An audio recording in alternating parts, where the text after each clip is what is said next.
Our next principle is scapular movement and stabilization.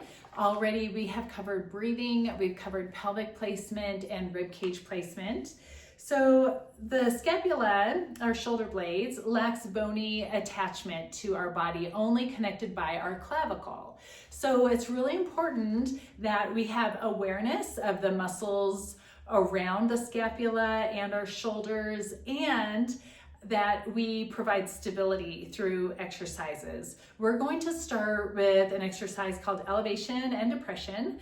So that exercise is, we can do it sitting right here. So I want you go back to the breathing, inhale through your nose, exhale deeply, trying to find that pelvic floor engagement and lengthening through the top of your head.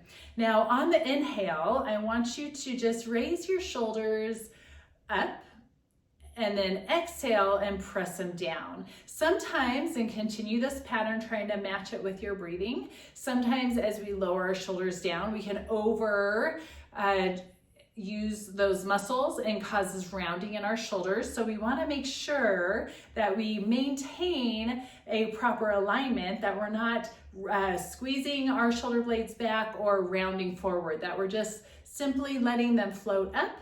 On the inhale, exhale, let them gentle press down, and then find that neutral again. Let's go 2 more times. So inhale up, good, and then exhale down. Now we're going to lie down and we're going to do protraction and retraction. We're going to do this a couple different ways. So again, finding that tripod in the balls of your feet and the heels connected to the floor or the mat, that your knees do not wobble, that we have intention throughout our whole body, and raise your fingers up towards the ceiling and feel your shoulder blades. So we want them to be lying as flat as possible on the mat here.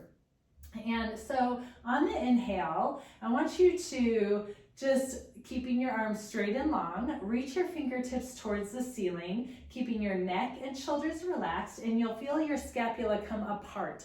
Your elbows do not flex, but you're feeling a spreading apart of the scapula, and then exhale and let the scapula lay flat again. Inhale, good, and then exhale, come back to neutral. Now retraction, you're going to inhale. This might be a little bit more challenging, and you'll feel the scapula slide together, and then exhale and come back to neutral.